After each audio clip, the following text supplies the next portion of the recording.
Қайта оралған қарлығаш 3 бөлім. Әртүрлі ойлар жан-жақтан қаумалап тыным бермеді. Сөйтіп жатып, көзі ілініп кетіпті. Тысыр еткен дыбыстан оянып кетті. Тәлтіректеп төсегіне қисайып жатқан ұлының сұлбасын көрді. Келді-ау, деді де қайта көзін жұмды. Жазғы таң сібірлеп тез атты. Кеш жатқандықтан ба Сәнияның басы ауырып тұрды. Күнде ілесе тұратын немересі әлі ұйықтап жатыр. Ақырындап барып ұлын көрді. Терең ұйқы құшағында. Сүйкімді жүзі балбырап жатыр. Бауыр етінен жаралған баласы емес пе? Болашағын ойлағанда жан дүниесі езіліп кетті. Бүгін қаттырақ сөйлесуге бел байлады. Үйдің күйбең тірлігі басталды. Түске жақын тұрған ұлына ыстық тамағын беріп, немересін көршінің балаларымен ойнауға жіберді. Тамағын ішіп болған ұлына қатқылдау үн қатты. Балам, мына жүрісің не? Саған бар өмірімді арнағанда көрсетейін деген қызың осы ма еді?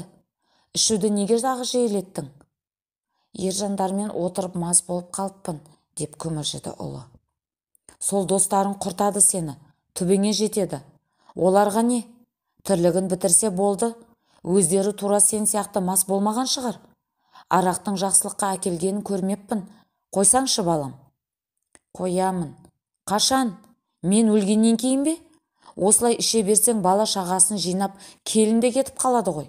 Мерелерімнің тірі жетім болып жүргенін көргенше алдымен менің көзімді құрт. Апа, неге олай дейсіз? Енді не дейін? Қояма десем, өршітіп барасың ғой. Еркек қой, тірлігіне араласпайын десем, бәрі сені пайдаланып барады. Арақ беріп шаруаларын бітіріп жатыр. Ал сен болсаң, олардың өтірік мақтау сөздерін шын көріп, лепіріп кетесің. Саған мүлде ішуге болмайды, ішкенді көтере алмайсың. Жазатайым бірдеңе болсаң, балаларыңды ойладың ба? Олардың күні не болады? Осы түріңді көре берсе, сені жек көріп кетеді ғой, сорлау. Әйелің кетіп қалса мәз боламын деп отырсың ба? Арақ беріп сыйлап жүрген достарың күшін кеткен күні сырт айналады, әлақ. Неге үндемейсің? Қоясың барақты? Айтпады деме, арағыңды қоймасаң келінді алып келемін де сені үйден қуып шығамын. Менің мінезімді білесің, күлген жұрт күле берсін. Көзім тірісінде немерелерімді тентіретіп жүргізе қоймаспын. Қайта сенің кеткенің жақсы, шіріген жұмыртқа деймін де. Жас кезінде жалғыз бала деп бетіңнен қақпадық. Әкең кеткеннен кейін саған дұрыстап тәрбие беруге мұршам болмады. Күні-түні тынбай жұмыс істедім. Соның бәрі сенің болашағың үшін еді. Сені еш нәрсен тарықпасын дедім. Ел қатарлы өмір сүрсін дедім. Сонда көрсетейін деген рахатың осы ма? Үйленді, енді есі кірер десем, есіріп барасың ғой. Неменеге сүмірейіп отырсың? Осы сүмірейген түріңнен қорқамын. Сөйлеп қоясың, ертең тағы ішемін деп отырсың ба? Жоқ, апа, ішпеймін. Қалай ішпейсің? Мөлтілдетіп құйып қойса қағып саларсың.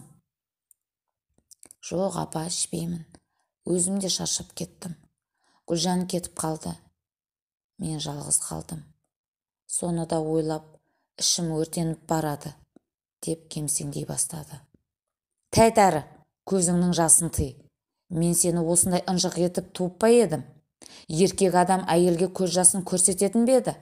Әкең қандай қайсар еді? Мінезің оған тартпапты.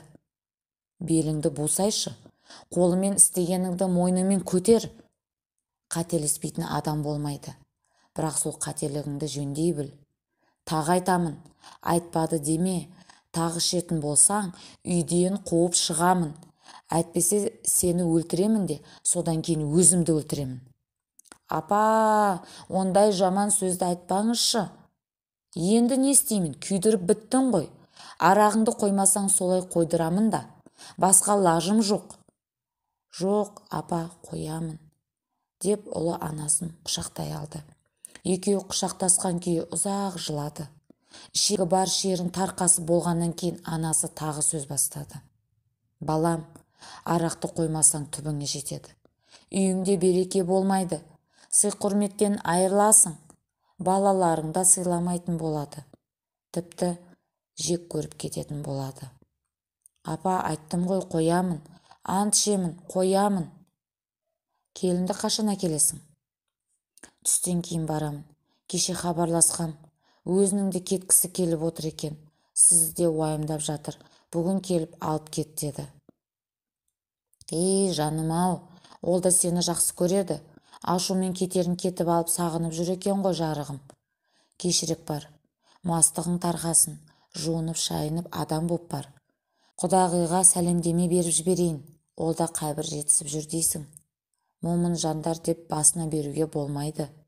Оны да анаңдай сыйла. Барғанда артық сөз айтып қойып жүрме. Лажы болса үндеме. Ұрсып жатса үндеме, тыңда.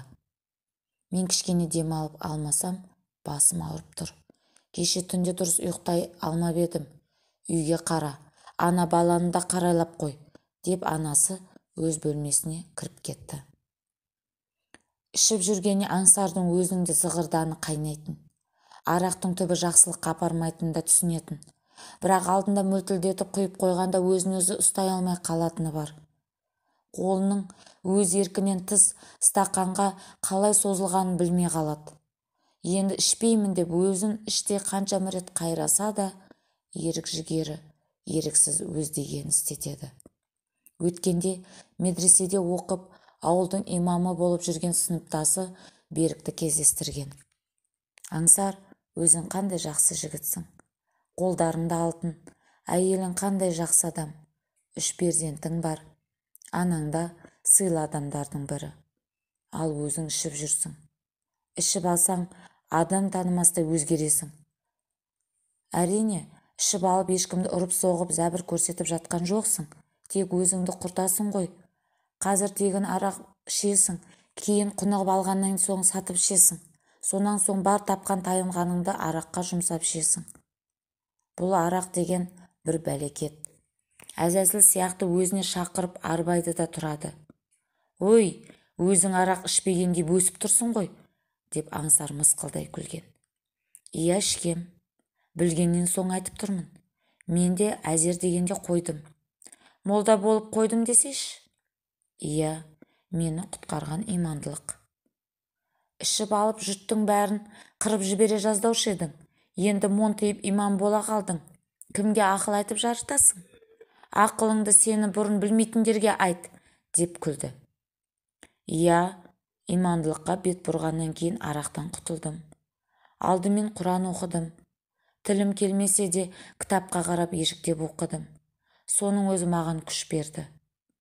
Содан кейін намазға жығылдым. Арақты жеңуім үшін күш жігер бер деп күні-түні жалбарындым. Құдай күш қуат берді. Мені арақ деген тажалдан құтқарған Құдайға жалбарынып, оған қызмет етіп жүрмін.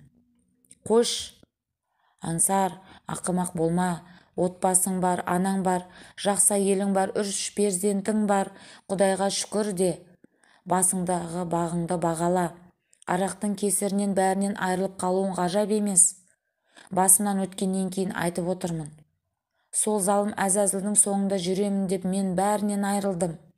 Әлі күнге дейін өкініш өзегімді өртейді. Түнімен жылап шығамын. Қолымнан келер қайран жоқ. Кеш түсіндім.